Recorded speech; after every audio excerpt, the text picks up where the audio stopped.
Hello, hope you're doing well. Welcome back to Disney & Dragons, a series where I reimagine classic characters as different RPG classes. Today's video in particular is one that I've been wanting to do for a while, so I'm real happy to have finally been able to put it together. I'm also very happy to say that today's video is once again sponsored by Amino. Let me tell you about them real quick. If you haven't heard of Amino before, for one thing you must have missed my last Disney & Dragons video. Don't worry though, I'll put a link in the top corner now if you want to pause this video to go check it out. Anyway, Amino is an app where you can join different communities based on your interests, and then share content with other people who enjoy the same stuff. And with the new Amino Stories feature, there are even more ways to share the things you like. Amino Stories are a new way of sharing your content through short vertical videos uploaded directly into the app itself. They could be anything from mini speed paints to AMVs, or if you're a YouTube creator like me, maybe even a bit of behind the scenes content to go along with the videos on your channel. Just like last time, I've made a story to go along with today's speed paint that shows some of the behind-the-scenes concept sketches that went into today's designs. If you want to take a look at that extra content and keep an eye out for any Amino stories I might be making in the future, make sure to check out the links in the description. So yeah, once again, big thanks to Amino for sponsoring this video. It's been real cool working with you, and I appreciate you making these videos possible. Now, I did say in my last Disney & Dragons speed paint that this one was going to be a little bit different, so before we get into the main part of this video, I think a change of atmosphere is in order.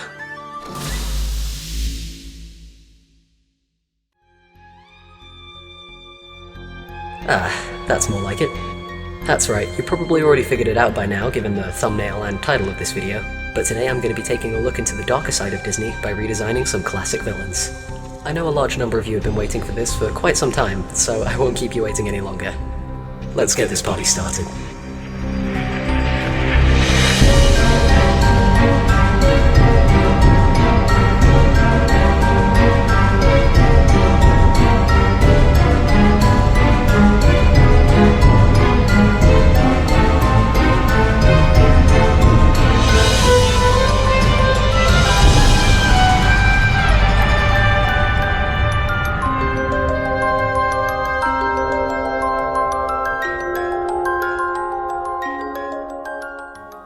First up on today's roster is Ursula from The Little Mermaid.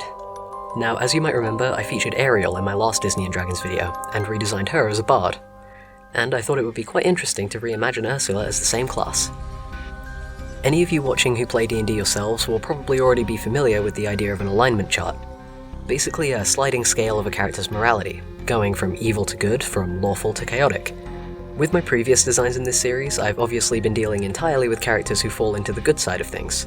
But through redesigning these villains, who are clearly more aligned with the evil end of the scale, I thought it would be fun to reuse a few of the classes I've designed before, to show just how different two characters of the same class can be. The reason I chose to make Ursula into a bard was both to mirror my previous design for Ariel, but also because Ursula is another character whose story revolves around her voice. Well, the voice she's stolen, anyway. In the movie, Ursula sings both to persuade people to do what she wants, and just to outright hypnotize them. All skills that would be second nature for an evil-aligned bard. As far as the specific subclass is concerned, to the best of my knowledge, bards from the College of Glamour are especially proficient at charming people and making themselves seem more compelling, so I think that would be a pretty good fit. I grew up watching a lot of Disney movies, with a lot of villains, but Ursula's bombastic, drag queen-esque nature has always made her one of the most memorable by far, and I think we can all agree that she has one of the best Disney villain songs. I mean really, if you can say that you don't sing along when you hear Poor Unfortunate Soul start playing, you're probably either lying or just not a lot of fun at parties. For Ursula's redesign, I wanted to give her an outfit to properly match her flamboyant personality, but initially I wasn't sure how. Thankfully, a friend of mine made the great suggestion of making her look like an opera singer.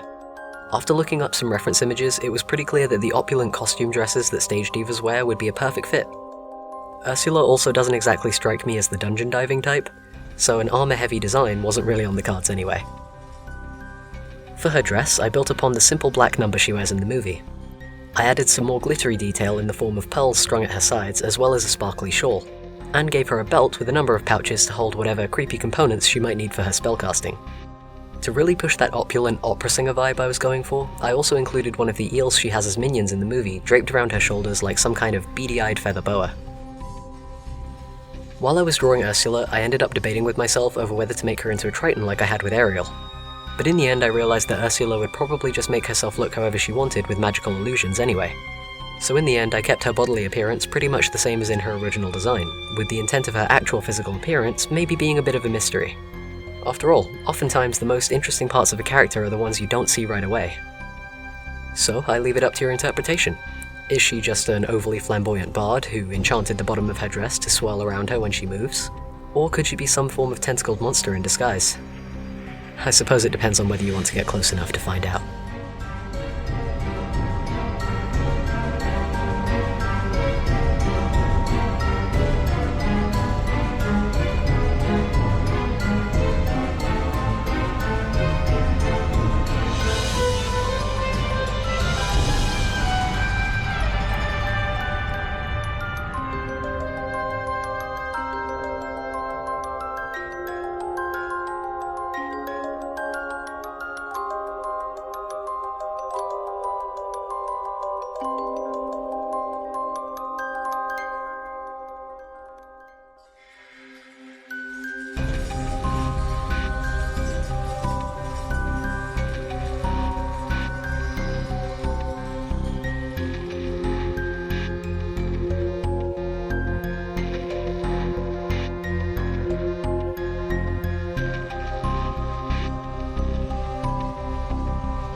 Next up in our League of Villains is Jafar from Aladdin.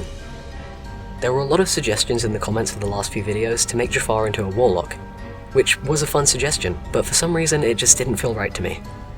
That reason is that the good old genie from Aladdin would never willingly make a deal to grant power to someone like Jafar.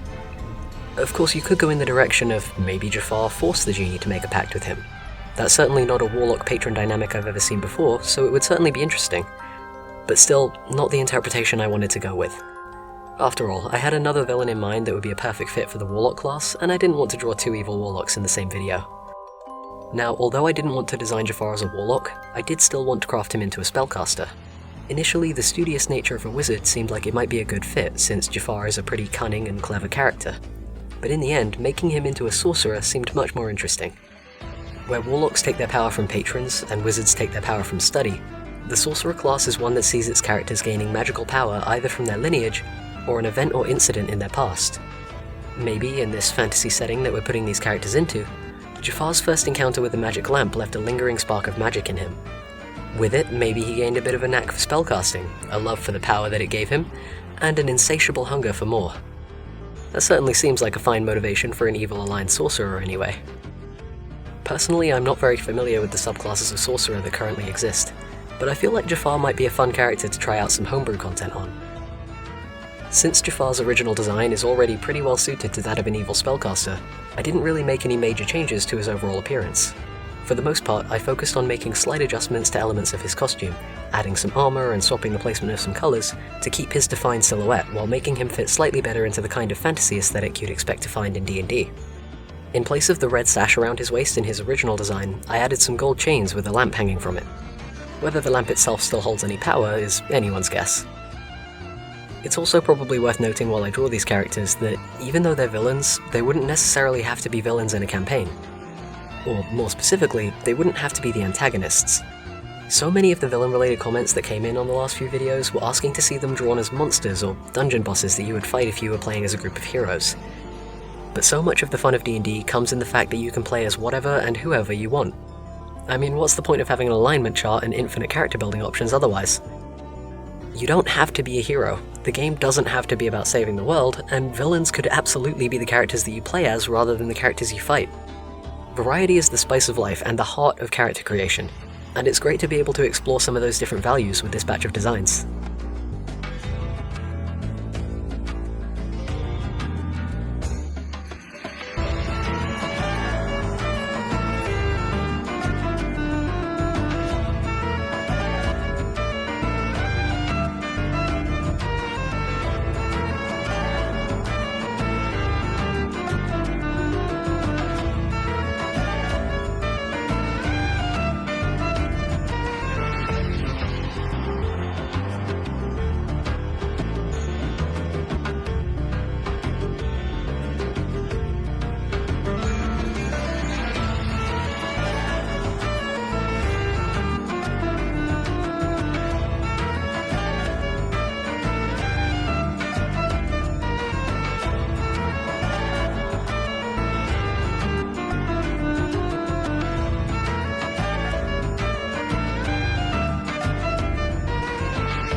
Since the last two characters have been very magic focused, it's probably about time to bring in some muscle, and I don't think any villain would be better suited for the job than Gaston. Now, it's at this point that I really feel I ought to stop and ask myself, were my character choices in this episode heavily influenced by the fact that I rewatched Twisted recently? And the answer is yes, they absolutely were. Anyway, Gaston is another villain that was requested quite a lot over the course of the past few videos, as everything from fighter to barbarian, but the best suggestion by far was for Gaston to be a ranger. I had a bit of a look around for specific ranger subclasses that might be a good fit for Gaston, and found a very appropriately titled one called Hunter. I'm not sure whether it's an official subclass or a homebrew one, but either way it suits him, so I'm using it. Since Gaston is a huntsman, I wanted to really push that in his redesign and make him look like some kind of hired goon or mercenary. The kind you might expect to see either browsing the notice boards in some shady tavern, or causing trouble for the town's guard. To bring Gaston into the fantasy genre, I mixed his outfit from the original animated movie with the costume his actor wears in the live-action film. I liked the fancy, old-fashioned look of the coat he wears in the live-action version, so I drew inspiration from it for the coat I gave him in his redesign, but I of course left it sleeveless so that he can properly show off his biceps to his heart's content. I also added armoured braces on top of his classic yellow gloves, and absolutely loaded him up with weapons. I did also consider drawing him carrying some pelts or a dead animal or something to make it look like he'd just come back from a hunt, but considering how concerned Gaston is with appearances, I expect he'd probably get someone else to do that kind of dirty work rather than risk himself getting a little messy. One thing I found particularly challenging during this batch of redesigns was trying to translate the characters' different body shapes into my style while keeping them recognizable, since Disney's villains in particular tend to have very exaggerated and defined body types, ranging from large and round to spindly and thin to just ridiculously buff. Trying to nail all of the different body types made for an interesting challenge, and definitely helped me figure out what areas I could use more practice in. Gaston, like Ursula, is another character that shares a class with a character I've already redesigned. It's very interesting to see how much of the contrast between the heroic and villainous characters comes from the different abilities they might have, and how much of that contrast comes from the characters' personality traits themselves.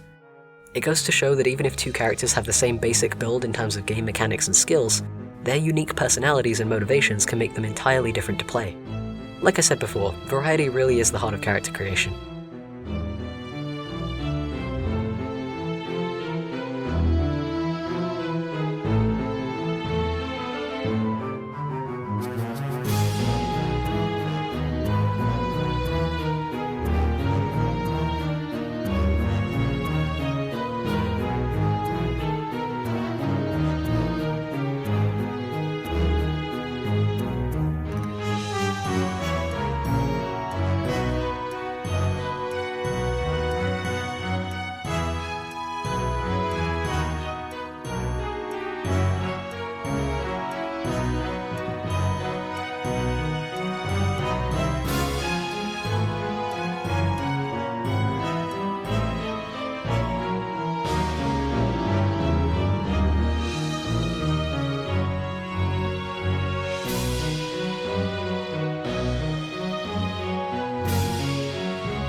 Remember what I said earlier about having another villain in mind who would make a perfect warlock? Well, now it's their turn to shine. Last, and by no means least, we have Dr. Vasily from The Princess and the Frog. This is a choice that I feel needs little explanation, but it might be a fun fact to know that it was another one that was heavily influenced by some of the stuff I've been watching lately. I had Thomas Saunders' Friends on the Other Side villain medley playing pretty much on a loop while I drew this one. It served as both a reminder of the fact that the villains really do have the best songs, and as a reminder of Dr. Vasily's titular Friends on the Other Side that grant him his magical powers. Like I said before, a perfect fit for a warlock and his patron. Outside of homebrew content though, there really isn't a specific subclass that immediately seemed like it would perfectly suit the style of Vasily's voodoo-based magic, but the closest I could find would probably be the Undying subclass, since it seems to be pretty heavily rooted in necromancy. For Vasily's redesign, I once again built on the basic structure of his original costume, while swapping some colours and adding certain elements. I changed the skull and crossbones on his hat into an actual set of skulls and bones, strung some potion vials onto his belt, and added the talisman from the movie to his necklace. I also lengthened his jacket and added some tougher, armoured sections to his shoulders and forearms. One of the ability options for a warlock is called Pact of the Tome, which gives you a spellbook that expands the number of spells you can learn. Obviously, in the rules for the warlock class, the tome itself is specified as a spellbook, but since in the movie Dr. Vasily uses a deck of cards to tell fortunes, I thought it would be cool to add a bit of personal flavour and have that deck act as his spellbook. That's another great thing about the no-limits nature of D&D. You don't have to follow every detail of what's written in the player's handbook to the letter, especially when it comes to visuals. D&D is a game that takes place pretty much entirely in the imagination of the players, so if you'd rather change things up a bit and add some personal touches like that to any of the character building details, then you absolutely can.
And with that, our gallery of villains is complete. If you enjoyed this video, or if you have any ideas for any other heroes or villains you'd like to see redesigned, then let me know about it in the comments section below. And if you'd like to get prints of these or any of my other Disney and Dragons designs so far, check out the links in the description. For now though, thank you very much for tuning in, and I will hopefully see you next time. Goodbye.